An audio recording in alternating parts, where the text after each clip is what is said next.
오늘 주시는 하나님의 말씀은 히브리서 12장 8절로 9절입니다. 제가 읽겠습니다. 징계는 다 받는 것이거늘 너희에게 없으면 사생자요 친아들이 아니니라. 또 우리 육신의 아버지가 우리를 징계하여도 공경하였거늘 하물며 모든 영의 아버지께 더욱 복종하며 살려하지 않겠느냐. 아멘. 지금 하나님에 대하여 계속 알아보고 있습니다. 가장 기본적인 말씀이기도 하지만 너무나 우리에게 필요한 그러한 성경의 말씀, 또 하나님에 대한 지식, 우리들이 더 기도하고 또 사모하는 마음으로 들으신다면 이 하나님을 아는 지식이 실제 우리에게 큰 힘이 되리라고 믿습니다. 지난주에 창조주 하나님, 또 그 전주에 엘샤다이, 전능의 하나님, 능력의 하나님, 힘을 주시는 하나님. 오늘 살펴볼 것은 또 하나님에 대한 기본적인 인식인데요. 하나님은 아버지시다. 아버지 하나님. 이 아버지 하나님에 대한 개념은 실은 신약부터 시작된 게 아니라 창조 때부터, 하나님이 인간을 만드실 때부터 하나님이 아버지 되심을 성경에 보이셨습니다. 제가 다음 두 절의 말씀을 갖고 왔는데요. 우리가 성경을 보실 때 그 단어 하나하나에 하나님의 마음이 담겨져 있습니다. 자, 한번 보여주실까요? 창세기 1장 27절과 5장 3절. 제가 여러 번 인용한 말씀이죠. 하나님이 자기 형상, 하나님의 형상대로 사람을 창조하셨다. 근데 이 똑같은 구조의 말씀을 아담이 아들을 낳을 때 똑같은 구조로 표현을 하죠. 한번 읽어보실까요? 5장 3절 시작. 아담은 130세에 자기의 모양 곧 자기의 형상과 같은 아들을 낳아 이름을 셋이라 하였고. 그러니까 하나님의 형상대로 인간을 지으셨다. 좀 어려운 개념이잖아요. 근데 주님이 이렇게 보여주시는 거예요. 이건 이 뜻이야. 아담이 자기 형상, 자기 모양대로 아들을 낳아 셋이라 하였다. 그러니까 자기 형상이라는 것은 자녀라는 거야. 자녀. 우리 부모님들 많이 느끼잖아요. 닮은 구석이 있지 않습니까? 그게 형상이라는 의미입니다. 우리가 구약의 하나님 하면 좀 너무 어미하신 그런 하나님으로만 생각을 하는데 모세가 이스라엘 백성들을 향하여 하나님을 설명할 때 이렇게 설명을 합니다. 창세기 32장 6절 시작. 그는 내 아버지시요 너를 지으신 이가 아니시냐. 그가 너를 만드시고 너를 세우셨도다. 아버지, 하나님이 내 아버지라고 표현을 하고 있어요. 너를 지으신 이가 아니시냐. 너를 만드시고 너를 세우신 분이시다. 그러므로 하나님이 아버지라고 하는 뜻은 다음의 뜻입니다. 다음 PPT를 보여주시겠습니다. 함께 읽겠습니다. 시작.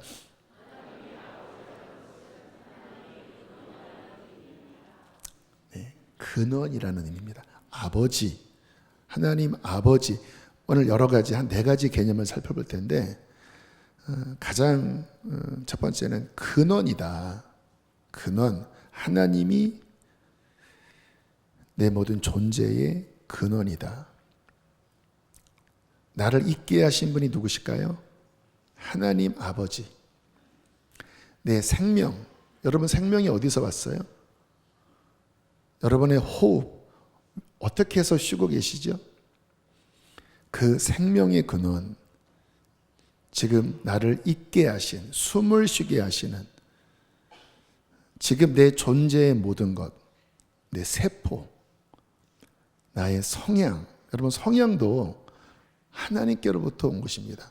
다 사람마다 성향이 다르잖아요. 요즘 MBTI 하면서 여러 가지 성격 유형을 표현을 하는데 내 이 모양을 지으신 분, 그 모든 근원, 특별히 내 영, 내 존재의 가장 뿌리인 내 영의 근원은 하나님이시라는 거예요.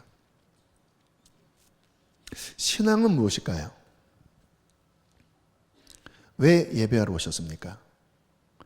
내 존재의 근원을 만나는 것이 예배이고, 신앙은 내 존재의 근원이신 아버지께로 가는 것이 신앙입니다. 그래서 우리가 예배하면서 내 존재의 근원이신 하나님을 만날 때 모든 것들이 정리가 되기 시작합니다. 우리 인생이 좌표를 잃을 때가 많잖아요. 내가 지금 잘 가고 있나? 또 어떤 일이 생겼을 때 어떻게 해야 되나? 뭐가 문제일까? 우리는 우리 스스로 답을 잘 찾지 못합니다. 왜요? 내가 내 인생의 근원이 아니니까. 근데 하나님께로 가서 하나님을 만난다고 하는 것은 내 존재의 근원, 내 인생의 근원, 만물의 근원을 만나는 것입니다. 그래서 그분을 만나면 정리가 돼요. 무엇이 바른 길이지, 이것을 어떻게 해석해야 될지, 어떻게 답을 찾을지. 그래서 가장 인생의 근원적인 것이 뭐냐면 그분을 만나는 것입니다. 저는 기도하다가 기도가 여러 가지가 있잖아요. 탄원하는 기도도 있고, 방언하는 기도도 있고. 근데 제가 좋아하는 기도 중에 하나가 그냥 아버지를 부르면서 그냥 아버지를 만나는 것이 목적인 기도. 이렇게 기도합니다. 아버지, 아버지를 원합니다. 저 다른 거 다 필요 없습니다. 아버지를 만나고 싶습니다. 아버지, 아버지를 구합니다. 아버지를 내게 주십시오. 이런 기도를 드리면 그 하나님 아버지 임재가 제 영혼을 이렇게 감싸시고 채우시는 경험을 자주 합니다. 그때 그 맛, 그냥 평안해져요. 특히 이런 기도는 이제 어떤 어려운 일을 앞둘 때 성령께서 이 기도를 자주 시키시더라고요. 복잡해지잖아요. 어떻게 해야 되나 막 힘이 들어가잖아요. 여러분, 근데 아셔야 되는 게 뭐냐면 내가 아무리 머리를 쓰고 내가 아무리 어떤 거를 하려고 해도 거기에 답이 없을 때가 많아요. 그런데 하나님을 만나면, 내 존재의 근원이신 하나님을 만나면 그것으로 그냥 다 끝납니다. 하나님을 만난 거잖아요. 하나님이 내 힘이 되어주시고 내가 하나님과 함께 있다고 하는 그것이 확신이 되어지면 별로 불안하지 않습니다. 또 힘이 생겨요. 지지난주 말씀처럼 하나님은 우리에게 힘을 주시는 분이시거든요. 그래서 저의 기도 중에 가장 좋은 기도 중에 하나가 아버지, 아버지를 원합니다. 아버지, 아버지를 만나기를 원합니다. 오늘도 왜 예배하러 오셨죠? 여러분의 깊은 마음이 정말 원하는 것이 무엇인지 아십니까? 아버지를 만나는 것입니다. 말씀 속에서, 찬양 속에서. 이따가 설교 후에 또 함께 찬양하며 기도할 텐데 말씀에 대해서 여러분들이 다 이해하지 못해도 괜찮아요. 그분을 그냥 영으로 만나시면, 그분의 임재 안에 들어가시면 그러면 다 해결되는 거예요. 왜요? 하나님이 나와 함께 하시는데. 그리고 중요한 것 중에 하나가 뭐냐면 우리가 어떤 판단을 하는, 어떤 상황에 대해서 어떤 생각을 하느냐가 되게 중요한데 여러분들이 조심하셔야 합니다. 내 스스로 어떤 판단을 하면 잘못 판단하기가 쉬워요. 내가 옳다고 생각하는데 내 소견에 옳은 것은 옳지 않을 때도 많아요. 네, 그냥 하나님 만나고 그 하나님의 빛 속에서 내 환경과 어떤 문제들이 하나님을 만나는 그 빛 속에서 비춰지면 그때 드는 생각이 가장이라고 표현할 필요도 없고 그냥 그게 정답이에요. 그래서 그 생각을 품을 때 평안해집니다. 평안해져요. 왜요? 하나님의 생각이니까.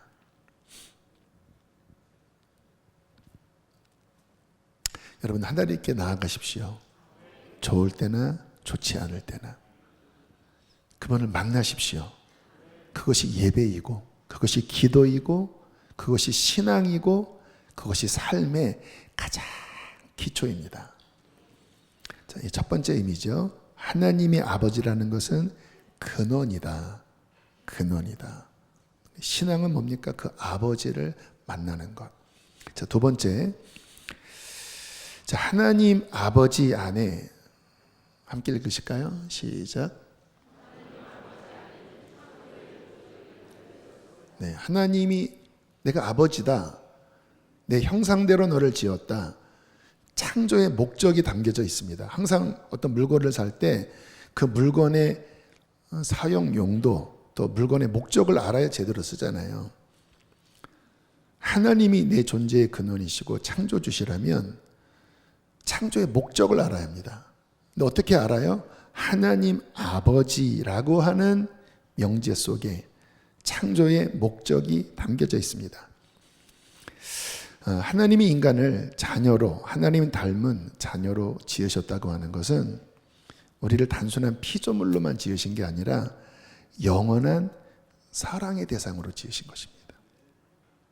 영원한 사랑의 대상. 우리가 뭐 반려견, 뭐 반려묘 예뻐하잖아요. 근데 영원하진 않아요. 하나님이 우리를 그냥 그러한 어떤 피조물 정도로 우리를 만드셨다고 하면 하나님의 형상이라는 단어를 안 넣습니다. 왜? 하나님의 형상은 존귀한 것뿐만 아니라 영원한 거거든요. 그러니까 인간을 하나님의 형상대로 지으시고 하나님이 아버지가 되신다고 하는 것은 영원성이 있는데 그냥 영원성이 아니라 아버지와 자녀, 사랑의 관계 속에서 영원히 함께 살고자 인간을 창조하신 것입니다. 제가 지난주 창조주에 대한 말씀을 전하면서 하나님이 창조 전에, 세상 창조 전에 어떻게 계셨을까에 대한 말씀을 잠깐 언급했습니다. 뭐 전에도 몇 번 언급한 말씀인데요. 요한복음 17장 예수님의 기도 속에 창세 전에 있었던 하나님의 어떤 모습을 표현을 하고 있는데요. 요한복음 17장 5절 함께 읽겠습니다. 시작.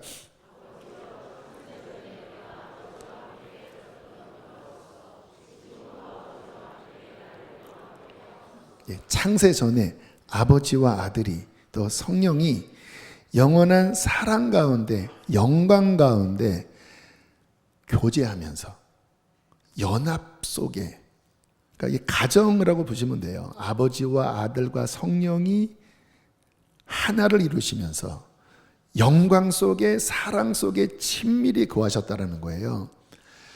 그러다가 하나님 아버지가 뜻을 정하시고 이제 세상 만물을 창조하시고 그 만물 끝에 당신의 형상을 닮은 인간을 창조하셨는데 그 목적이 무엇이냐?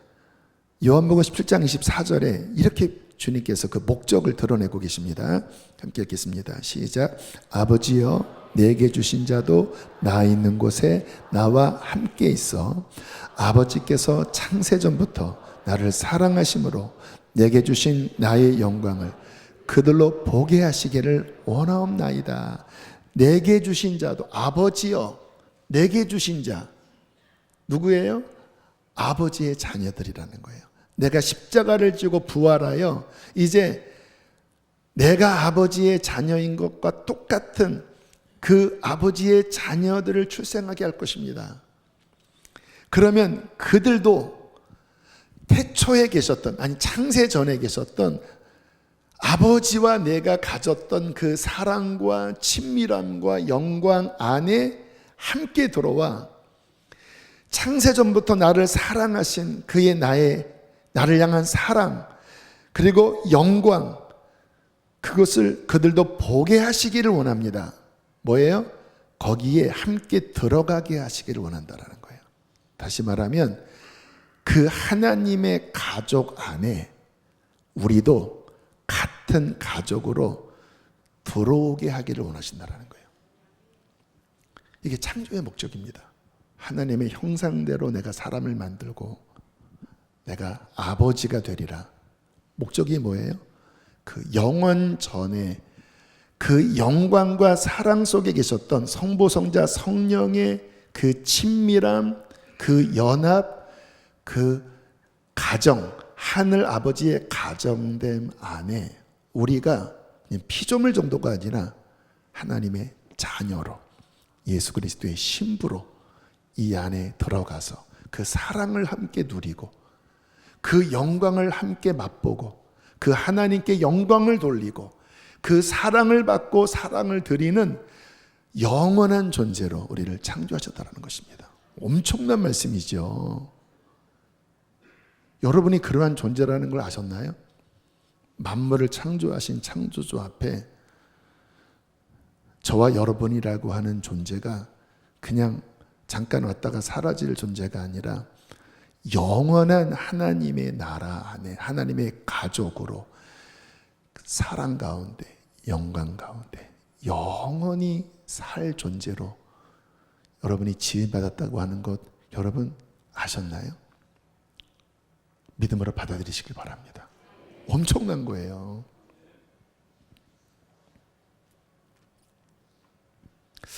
요한계시록에 보면 천국이 완성되었을 때의 모습을 이렇게 묘사하고 있습니다. 요한계시록 21장 3절 시작. 큰 음성이 나서 이르되 보라 하나님의 장막이 사람들과 함께 있으며 하나님이 그들과 함께 계시리니 그들은 하나님의 백성이 되고 하나님은 친히 그들과 함께 계셔서 7절 이기는 자는 이것들을 상속으로 받으리라. 나는 그의 하나님이 되고 그는 내 아들이 되리라. 하나님이 하늘의 장막, 집을 지으시고 뭐라고 말씀하십니까? 영원히 나와 함께 살 거야. 이것을 유업으로 줄 거야. 나는 그의 하나님이 되고 그는 내 아들이 되리라. 다른 말로 표현하면 나는 그의 아버지가 되고 그는 내 자녀가 되리라. 이거를 막 큰 소리로 외치셨다라는 거예요. 왜 큰 소리로 외치십니까?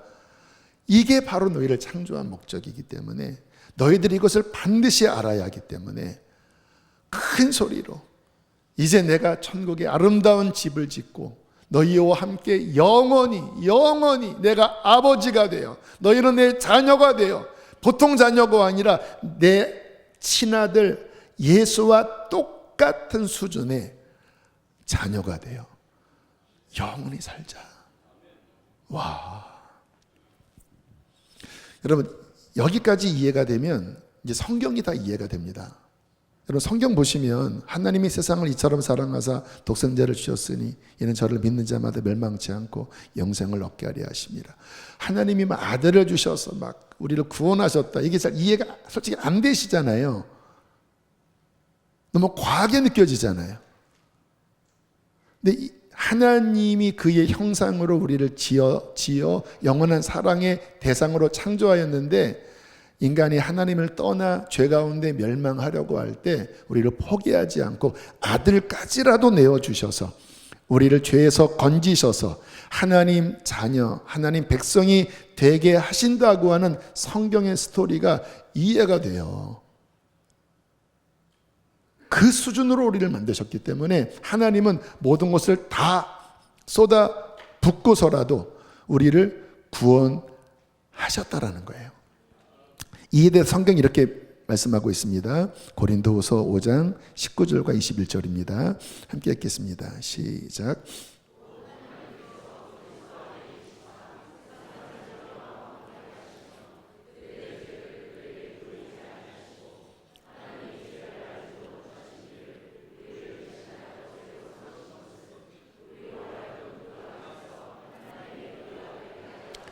잠깐 말씀을 비춰주시고요. 하나님이 어디 안에 계셨다고요? 그리스도 예수 안에서. 예수님 우리가 복음서에 보면 그분이 어떻게 움직이셨는지 어떻게 십자가 지셨는지 근데 그 안에 하나님 아버지가 계시면서 뭐라고 외치십니까? 나는 너희와 화목하길 원한다. 너희들 다 나를 지금 등지고 있는데 나는 너희와 화목하고 싶어. 그래서 너희의 죄를 너희에게 돌리지 않을 거야.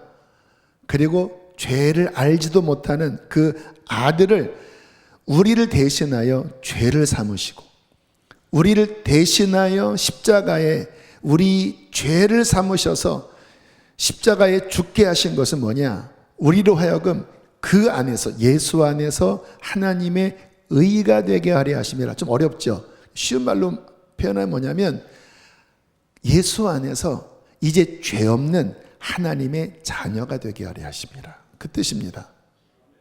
죄 없는 하나님의 자녀. 그래서 이제 어떻게 우리가 하나님께 나아갈 수 있습니까? 갈라디아서 4장 6절 7절입니다. 시작. 너희가 아들이므로 하나님이 그 아들의 영을 우리 마음 가운데 보내사 아빠 아버지라 부르게 하셨느니라. 그러므로 내가 이후로는 종이 아니요 아들이니 아들이면 유업을 받을 자니라. 하나님은 어떻게 하나? 아빠 아버지. 뭐를 원하시는 거예요? 달려오라는 거예요. 아빠 하면서 마치 어린아이가 사랑하는, 나를 사랑한다고 믿는 그 아빠 엄마에게 아빠 엄마 하면서 막 달려가서 그냥 솔직한 자신의 아픔도 이야기하고 뭐 원하는 것도 이야기하고 막 그 품에서 부비고 막 깔깔대고 때로는 울기도 하는 것처럼 그렇게 하나님을 아빠라고 부르면서 달려오도록 그렇게 하나님은 하늘의 문을 여셨다라는 것입니다. 여러분 한번 생각을 해보면 내가 자녀를 낳았는데 그 어린 자녀가 엄마 아빠한테 잘 못 가요. 우리가 뭐 금쪽이 그런 것들을 보면 어떤 관계에 문제가 생겨서 좀 불편한 관계가 있잖아요. 부모의 마음이 무너지죠. 부모의 마음은 어쨌든 사랑이 가장 중요한 것 아닙니까? 근데 막 삐죽삐죽대고 막 어쩔 줄 몰라 하고 막 불편해하고. 여러분 하나님이 아빠라 부르게 하셨느니라. 그렇게 우리가 이제 죄 없는 하나님의 자녀로 달려와서 그 품에 안기기를 바라신다면 여러분 우리의 신앙생활에서 여러분 이 부분이 핵심입니다. 어떤 마음으로 나오셔야 돼요? 물론 늘 아빠가 나와 함께 하지만 오늘 내가 아빠 아버지에게 예배해야지. 나 아빠 아버지 만나야지. 막 그런 막 설레이는 마음.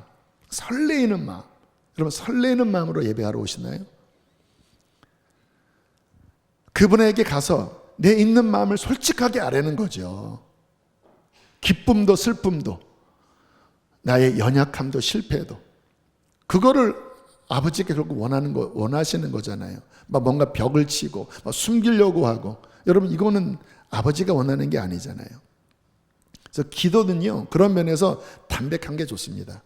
그리고 내 정서 그대로, 정서, 이모션, 내 감정 그대로, 또 내 실패 그대로 그냥 숨김없이 그냥 아빠에게 가서 그 아빠를 신뢰하는 마음으로, 나를 사랑하는 것을 믿는 마음으로, 나 이랬어요, 나 이렇게 넘어졌어요, 나 이런 어려움이 있어요, 아버지, 나 아버지가 좋아요, 나 아빠를 원해요. 그렇게 하는 게 기도입니다. 주님은 그렇게 오기를 바라신다는 거예요. 제가 이와 같은 이야기를 했던 어떤 청년이 깜짝 놀라면서 정말 그렇게 기도해도 되냐고, 해도 된다고, 그래야 하나님 만난다고, 벽치지 말라고, 제 속마음 대 이야기해도 돼요? 하나님은 그런 게 너무 좋아하셔. 그리고는 주님을 만나더라고요. 얼마나 우리가 신앙생활하면서 뭔가 숨기고 뭔가 내 선입견을 가지고 하나님을 그렇게 이미지화 시켜서 하나님이 안 만나지는 겁니다. 너희가 아들이므로 하나님이 그 아들의 영을 우리 마음 가운데로 보내사 아빠 아버지라 부르게 하셨느니라. 내게 와라. 내가 휘장을 찢었다. 내게 달려와라. 여러분, 이것이 신앙의 본질입니다. 에베소서 3장 12절 함께 읽겠습니다. 시작.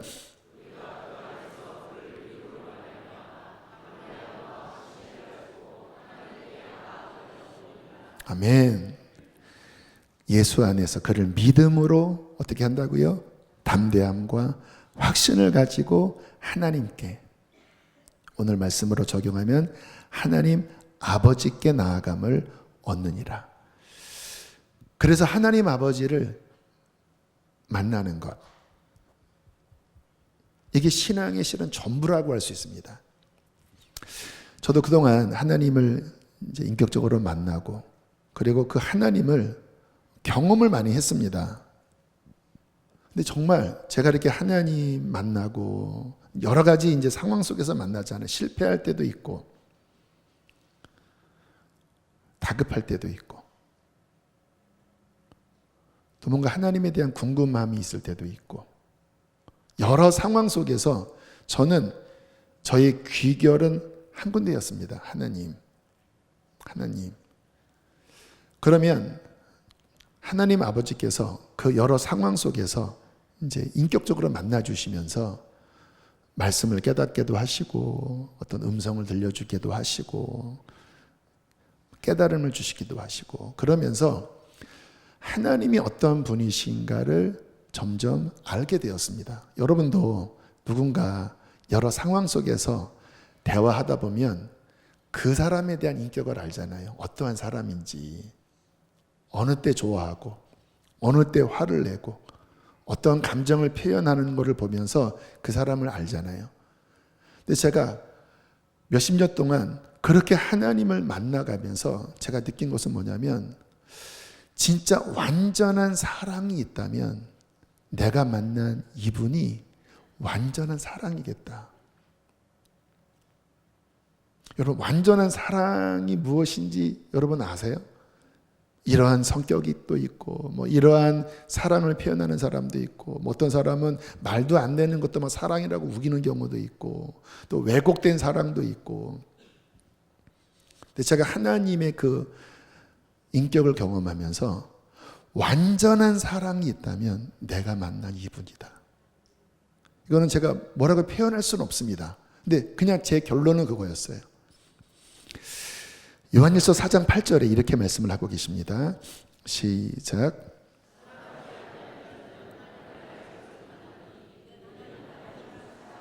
네, 하나님은 사랑이시라.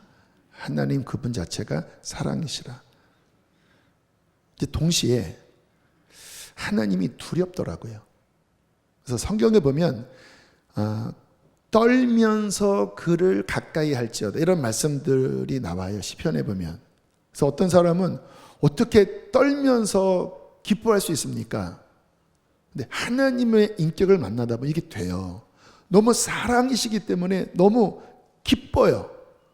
그런데 동시에 두렵습니다. 왜냐하면 그 완전한 사랑 안에 완전한 공의가 들어있습니다. 여러분, 좋은 부모님도 자녀를 사랑할 때 공의의 기준 속에서 사랑하거든요. 원하는 거 다 들어주진 않습니다. 뭔가 잘못하면 사랑하니까 혼돈해요. 달라는 거 다 주면 망치는 거죠. 그게 사랑입니까? 요즘은 뭐 그러한 좀 과잉 보호 같은 잘못된 사랑도 있어요. 근데 금쪽이 그런 프로그램 보면 그렇게 해서 애들이 망가집니다. 그래서 때로는 훈육도 해요. 그러니까 하나님을 만나면 완전한 사랑과 완전한 공의가 함께 공존합니다. 그래서 제가 그분을 만나면서 그분이 사랑이시기 때문에 편하기도 하지만 동시에 그분의 공의 때문에 두렵기도 해요. 그 속에서 제가 느낀 건 뭐냐면 하나님만이 온전한 인격체시다. 그래서 그분을 만나면서 그분을 알아가고, 동시에 그분을 알아가면서 내가 얼마나 부족한 자인지. 왜냐하면 완전한 인격자를 만나면 어떤 나의 부족함이 보여지잖아요. 근데 하나님 그분의 온전한 인격을 만날 때 내 부족함이 느껴지면서 회개가 되고, 그리고 더 닮고 싶어하고. 여러분, 이것이 신앙의 본질입니다. 그래서 하나님을 알아가는, 인격적으로 하나님을 만나는, 이것이 결여된 채 그냥 교회 봉사만 많이 한다고 신앙생활 잘하는 게 아닙니다. 이 본질적인 하나님과의 만남, 하나님을 알아가는 것 없이 교회 10년, 20년 다닌들 실제 영적 성장은 거의 일어나지 않습니다. 오히려 더 바리새인이 되더라고요. 그래서 그렇게 교회 오래 다니면서 하나님 만나지 않고 성경 지식만 들어간 사람이 판단이 더 많아요. 그래서 분노가 더 많아요. 바리새인들 분노가 많아요. 종교인들 분노가 많아요. 왠지 아십니까? 실제 하나님의 인격을 만나면서 그 실체를 이게 아니라 그냥 내 지식으로, 내 종교심으로, 종교로 그렇게 그냥 껍데기만 갖고 있는 거예요. 그래서 다시 여러분들 목말라 하셔야 합니다. 하나님 알기를 원합니다. 하나님 아버지를 만나기를 원합니다. 나를 어떻게 사랑하시는지, 어떠한 의를 갖고 계신지, 지식이 아니라 정말 실체를 만나기를 원합니다. 그러면 하나님 우리를 만나주십니다. 왜요? 그러려고 창조하신 거거든요. 그렇게 함께 영원히 살고 싶어서 창조하신 거거든요. 세 번째입니다. 함께 읽어보실까요? 시작. 네, 아까 하나님은 완전한 사랑이자 의를 갖고 계신다고 말씀을 드렸는데, 하나님 아버지라고 하는 뜻 안에는 훈계가 담겨져 있습니다. 아버지는 자녀를 훈계합니다. 이게 아버지의 역할 중에 하나예요. 오늘 성경에서 그 말씀을 하시는데요. 한번 쭉 제가 다 적어봤습니다. 자, 이 말씀은 주님께서 누군가에게 하시는 좀 레마의 말씀이라는 생각이 들기도 합니다. 히브리서 12장 5절부터 보면요. 들어보세요. 또 아들들에게, 자녀들에게 권하는 것 같이 너희에게 권면하신 말씀을 잊었도다. 뭐라고 권면하셨느냐? 내 아들아, 내 딸아, 주님의 징계하심을 경히 여기지 말며 소홀히 여기지 말며 그에게 꾸지람을 받을 때에 낙심하지도 말아라. 주님께서는 그 사랑하시는 자를 징계하시고 그가 받아들이시는 아들, 딸들마다 채찍질 하심이라 말씀하셨다. 7절. 너희가 참음은 그래 징계를 받기 위함이야. 하나님이 아들, 딸과 같이 너희를 대우하시나니 어찌 아버지가 징계하지 않는 아들, 딸이 있으리요. 징계는 다 받는 것이거늘 만약 너희에게 징계가 없다면 사생자여 친아들이 아니니라. 또 우리 육신의 아버지가 우리를 징계했어도 우리가 받아들이고 공경하였거늘 하물며 모든 영의 아버지께, 하늘 아버지께 징계를 받을 때 더욱 순종하며 살려야 하지 않겠느냐. 10절. 육신의 부모는 잠시 자기의 뜻대로 우리를 징계하였거니와 오직 하나님 아버지는 우리의 유익, 영원한 유익을 위하여 그의 거룩하심에 참여하게 하시려고 징계하신다. 무릇 징계가 당시에는 즐거워 보이지 않고 슬퍼 보이나 후에 그로 말미암아 훈련받은, 연단받은 자들은 의와 평강의 열매를 맺느니라. 아멘. 아버지의 마음이 느껴지시나요? 저도 아이를 혼낼 때가 있습니다. 뭐 이제 20살 넘어가면 혼내지는 않는데 이제 좀 어리면 여기서 내가 혼내지 않으면 아버지 역할을 하지 않는 거다.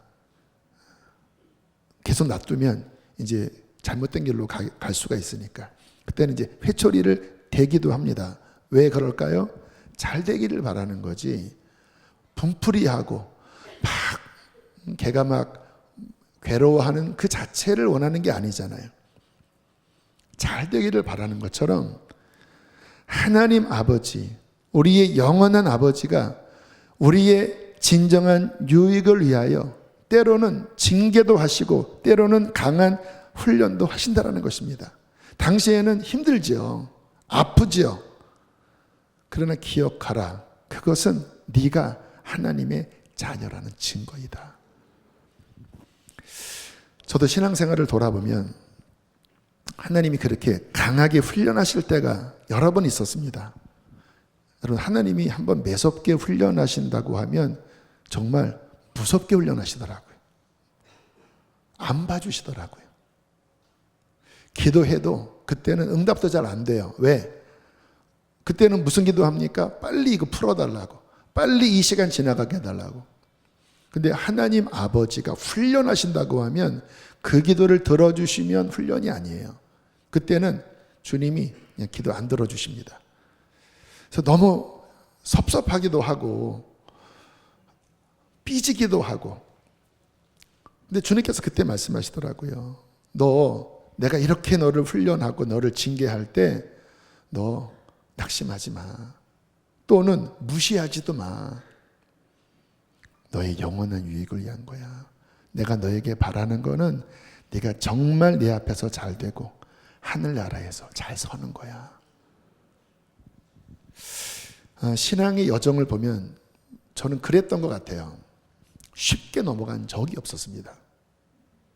어떤 영적 훈련을 시킬 때도, 설교 한번 훈련시킬 때도요, 하나님이 막 강하게 다루셔서 주로 처음은 다 실패를 했습니다.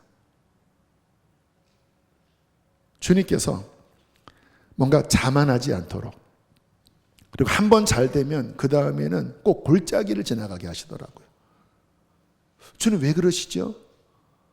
주님 계속 잘 되면 너무 좋을 텐데, 근데 한 번 꼭대기를 찍으면 한 번은 깊은 골짜기를 지나가게 하고,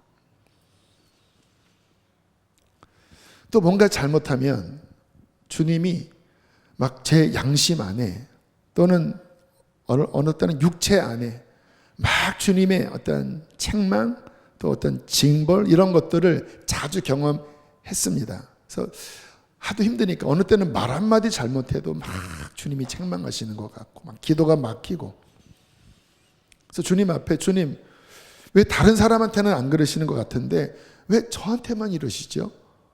다른 사람한테 물어보면 괜찮아 보여요. 근데 저는 조금만 이렇게 하면 막 양심이 괴롭고 막 너무 힘들어서. 근데 지나고 나니까 그게 하나님의 훈련이셨고 저를 향한 아버지의 사랑이셨습니다. 감사해야 되는 거구나. 제가 이 말씀을 오늘 이렇게 드리는 이유는 아마 이 가운데도 그런 분이 계시는 것 같아요. 당연하죠. 여러분 자녀 아닙니까? 그래서 하나님이 사랑을 베푸실 때도 있지만 그 사랑이 그러한 훈련으로, 때로는 징계로, 그렇게 깊은 사랑으로 우리를 다루실 시즌이 있어요. 기도도 잘 응답되지 않는 것 같고, 하나님이 나를 버려두신 것 같고, 진짜 하나님이 사랑하시는 거 맞나 하는 의심이 들기도 하지만 기억하십시오. 하나님은 당신을 진짜 사랑하십니다. 다시 말씀을 제가 읽어드릴게요. 또 아들들에게 권하는 것 같이 너에게 권면하는 하신 말씀을 잊었도다. 이르렀으되 내 아들아 주의 징계하심을 경히 여기지 말며 그에게 꾸지람을 받을 때 낙심하지 말라. 6절 읽어보실까요? 시작.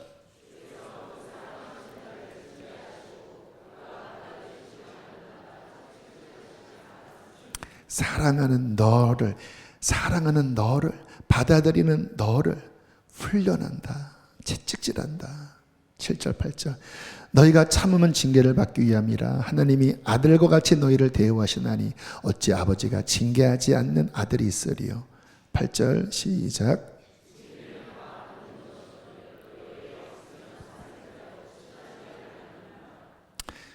아멘.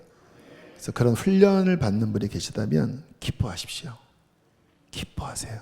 하나님 감사합니다. 그리고 기도하십시오. 하나님이 여러분을 위로하시고 감당할 힘을 주실 것입니다. 그래서 그 시간을 잘 통과하면 좀 전에 읽은 말씀처럼 의와 평강의 영원한 열매를 맺게 될 것입니다. 마지막입니다. 함께 읽어보실까요? 시작. 아버지 안에는 이게 포함되어 있는 거예요. 인도하고 보호하고 공급한다. 신명기 1장 31절 함께 읽겠습니다. 시작.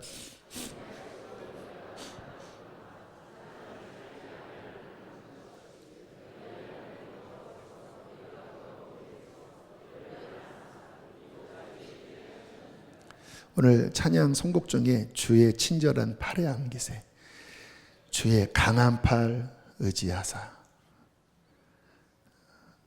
하나님께서 뭐라고 말씀하십니까?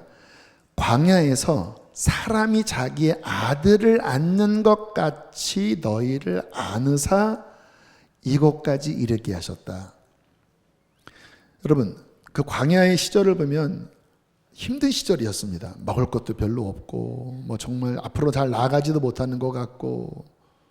근데 성경은 뭐라고 말씀하세요? 하나님이 안고 계셨다라는 거예요. 여러분, 지금 우리도 마찬가지입니다. 하나님의 강한 팔이 우리를 안고 계십니다. 특히 어려울 때일수록 더. 우리가 자녀들과 함께 갈 때 안전한 곳에서는 좀 놔줍니다. 근데 위험하면 일로 와 붙여요. 더 위험하면 어떻게 해요? 들어서 안습니다. 보호해야 되니까. 똑같더라고요. 여러분, 뭐 안전할 때는 뭐 그래요. 그냥 주님이 그래 지내라라고 할 수 있지만, 광야를 지날 때, 아까 말씀드린 훈련의 시간을 지날 때, 연단의 시간을 지날 때, 징계의 시간을 지날 때, 인간의 생각으로는 하나님이 떠나신 것 같고 내 기도 안 들어주시는 것 같지만 실은 그게 아닙니다. 하나님이 강한 팔로 보호하고 계십니다. 그래서 그 시간을 지날 수 있는 것입니다. 묵묵한, 뭔가 말씀은 하지 않으신 것 같지만 그분은 그의 굳은 의지로, 그의 깊은 사랑으로, 대답은 안 하실지 모르지만 그분은 그 깊은 사랑으로 그를 꽉 안고 계시는 것입니다. 그래서 성경은 뭐라고 말씀하시냐면 베드로전서 5장 7절 함께 읽겠습니다. 시작.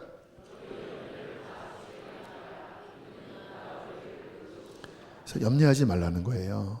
맡겨라. 물론 부족함도 있고 문제도 있지만 염려하지 말라는 거예요. 왜요? 아버지가 너희를 돌보고 계신다. 여러분, 이 말씀이 기록될 당시에는 핍박의 시대입니다. 막 쫓겨다니고 막 가진 것을 잃고 막 핍박을 당하는 시대예요. 뭐라고 말씀하십니까? 염려를 주께 맡겨라. 이는 아버지가 너를 돌보고 계신다. 그분은 우리를 그렇게 안으시고 인도하십니다. 어디로 인도하실까요? 아버지의 나라입니다. 하나님의 궁극적인 목적은 뭐예요? 우리가 그 아버지의 나라에 들어가 아버지가 주시는 천국을 유업으로 받고 그 아버지와 함께, 예수 그리스도와 함께, 성령과 함께 영원한 사랑 가운데 거하는 것이 아버지의 뜻입니다. 그래서 우리가 착각하면 안 돼요. 여러분, 이게 우리의 목적이지 그냥 이 땅에서 잘 먹고 잘 사는 것이 목적이면 하나님과 핀트가 안 맞아요. 만약에 이 땅이 전부면 그 징계가 너무 힘들고 빨리 이거 문제 해결해 주셔야 되는데 막 여기에만 막 헐떡헐떡거려요. 이게 전부니까. 근데 하나님의 목적을 알아야 합니다. 영원한 유익을 위하여, 그 나라에 바로 서게 하기 위하여 하나님 아버지께서 인도하시고 훈련하시고 보호하시고 공급하시고. 여러분, 우리는 주님과 똑같이 이것을 우리의 궁극적인 목적지로 삼고 이 땅은 나그네 길이고 주님 나라를 바라보면서 그 아버지의 강한 팔을 붙잡고 그분이 훈련하실지라도 감사하면서 또 뭔가 필요가 있다면 그분께 구하여 아버지로부터 공급을 받으면서 여러분 이 땅을 살아가야 할 줄로 믿습니다. 이것이 하나님이 아버지라고 하는 말씀의 의미입니다. 감사하지 않습니까? 우리가 그냥 피조물만이 아니라 하나님이 내 아버지가 되셔서 이제 내 삶의 목적이 분명해진 거예요. 그 아버지를 만나는 것, 그 아버지를 더 알아가는 것, 그 아버지를 사랑하는 것, 그 아버지의 힘을 의지하는 것, 그리고 아버지의 나라에 들어가 영원히 사는 것. 여러분, 이것이 인생의 본질입니다. 하나님께서는 우리에게 하나님 아버지 되심을 계시해 주시기를 원하십니다. 이 가운데에는 하나님 아버지가 지식으로만 있지 정말 마음 안에, 그 신앙 양태 안에 제대로 자리잡지 못한 분들도 많으실 것 같아요. 그래서 뭔가 하나님께 가는 것이 불편하고 예배하는 것이 뭔가 의식, 형식적이고 솔직하지 않고. 하나님이 아빠입니다. 예수 그리스도 안에서 우리와 화목하기를 원하시고 예수 안에 들어와 죄사함을 받고 예수님과 똑같은 하나님의 자녀가 되어 영원한 성부, 성자, 성령의 그 코이노니아 안에 사랑하는 가족으로 주님은 우리를 초대하셨습니다. 그 믿음으로 이 땅의 모든 삶을 승리하게 되기를 주의 이름으로 축복합니다. 함께 찬양하기를 원하는데요, 고민을 많이 했습니다. 하나님, 이 찬양을 해도 뭔가 양이 안 차고 저 찬양을 준비해도 양이 안 차고, 결국 아침에 주님이 이 찬양을 하면 좋겠다라는 마음을 주셨는데, 아는 분들은 알아요. 지난 금요일에도 되게 기름 부으심이 있었지만 제가 주일 선곡은 좀 고민을 많이 합니다. 왜냐하면 이런 찬양들을 잘 몰라서 어려워하실까 봐. 그런 분들은요, 가사를 보십시오. 가사를 보면 하나님, 아버지, 그 안에 내가 어떻게 아버지께 나가야 하는지에 대한 가사가 담겨져 있습니다. 또 성령께서 기름 부어 주실 것입니다. 우리 찬양 함께 고백하면서 우리 아버지 앞에 나가는 시간 갖겠습니다.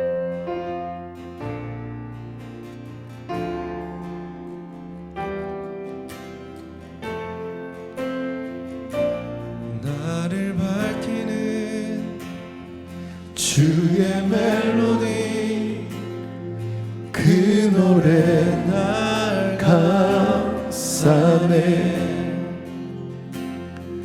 원수로부터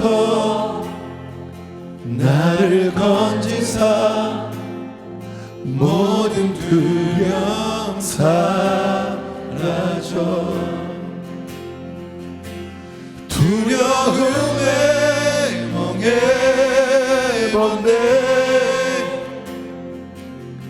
난 주의 자녀라. 두려움에 멍해본데 난 주의 자녀라.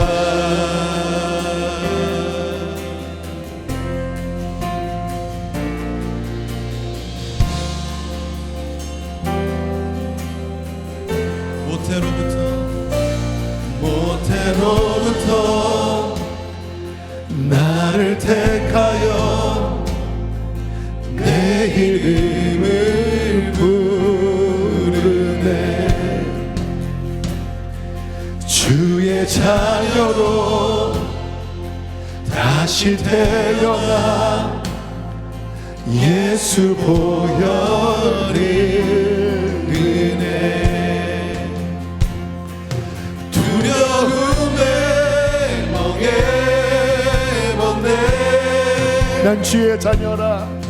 난 주의 자녀라. 두려움에 멍해본데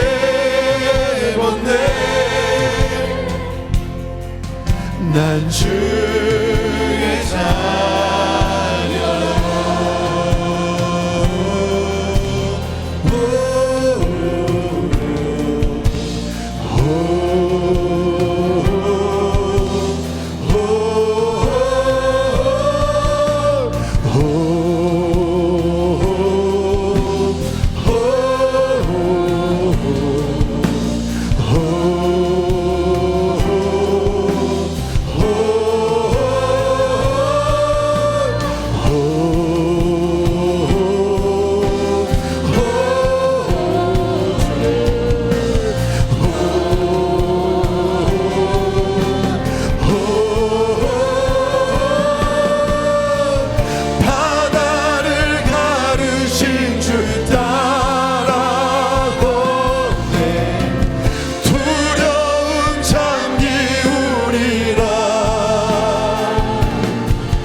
노래해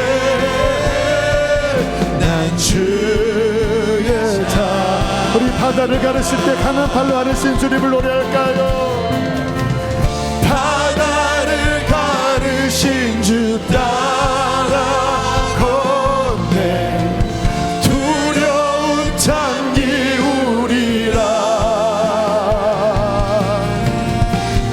날 구하신 사랑 노래해 난 주. 우리 마지막 한 번 더.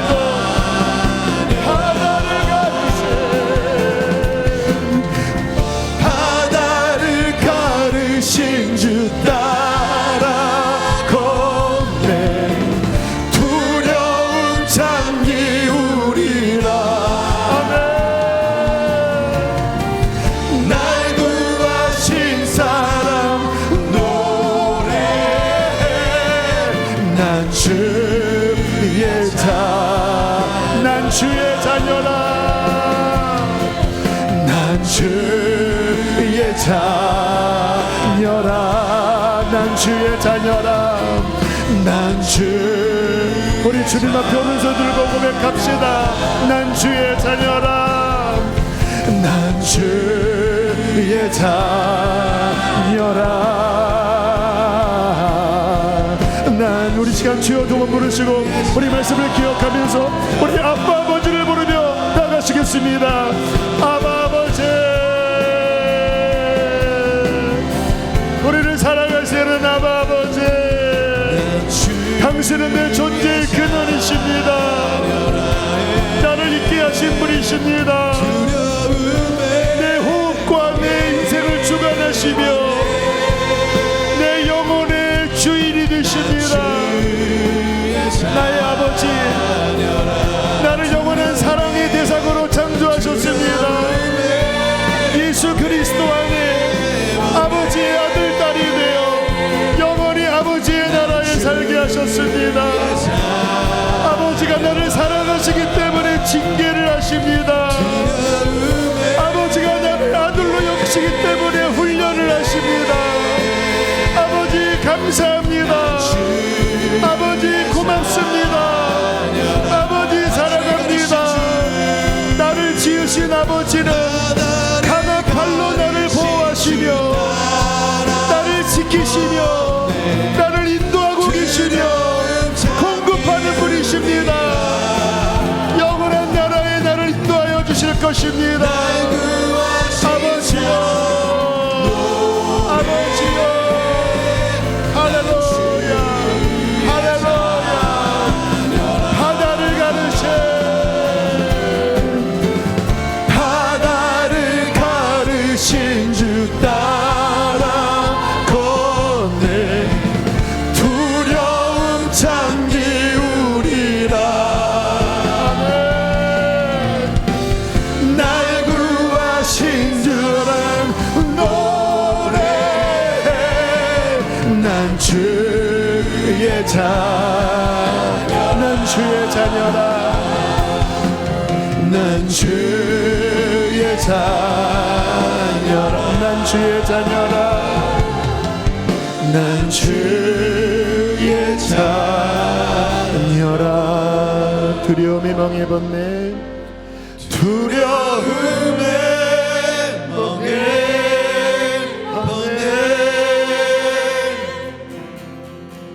난 주의 자녀라. 두려움에 멍해봤네. 두려움에 멍해봤네. 난 주의 자녀라. 난 주의 자녀라. 한 번 더 두려움의 멍에를 벗어버리세요. 두려움에 멍해봤네. 난 주의 난 주의 자녀라. 난 주의 우리 마지막 고백합니다. 난 주의 자녀라. 난 주의 자녀라. 너희가 아들임으로 하나님이 그 아들의 영을 우리 마음 가운데 보내서 아빠 아버지라 부르게 하셨느니라. 그러므로 내가 이후로는 종이 아니요 아들이니 아들이면 하나님으로 말미암아 유업을 받을 자니라. 아버지 감사합니다. 먼지마도 못한 인생을 아버지 자녀라 부르시고 성령을 우리 안에 부어주셔서 영원한 아버지의 나라에 들어가도록 우리를 이끌어 주신다고 약속하시니 감사합니다. 아버지, 이 땅의 삶이 녹록지가 않습니다. 그러나 하나님이 내 아버지시기에 그것을 믿고 아버지가 나와 함께 하시고 아버지가 나를 보호하시고 아버지가 나를 이끄신다고 하는 것을 믿음으로 나아가겠습니다. 사랑하는 우리 성도들에게, 형제 자매들에게 이 믿음을 부어주시고 굳건하게 하여 주시옵소서. 아버지의 나라에 서기까지 아버지 힘을 주시고 주님 은혜를 주셔서 함께 예수께서 기도하신 그 영원한 성부 성자 성령의 그 친교 속에 함께 손에 손을 잡고 서게 하여 주시옵소서. 몸이 아픈 이들, 영육간의 병든 이들 하나님 위로하여 주시고 힘 주셔서 이기게 하여 주십시오. 우울함에 있는 자들에게 믿음으로 평안함을 주시고 소망을 주시옵소서. 귀하님을 봉헌합니다. 기뻐 받으시고 사랑하는 성도들의 모든 기업과 일터에도 예수의 손 붙잡고 승리케 하여 주시옵소서. 이제는 우리를 죄에서 건지신 예수님 은혜와 아들을 주신 하늘 아버지의 사랑과 우리 안에 아버지를 알리시는 성령님의 아빠 아버지 고백하게 하시는 그 은혜가 사랑하는 수지선한 목자교회 모든 성도들 안에 함께 하시기를 축원하옵나이다. 아멘.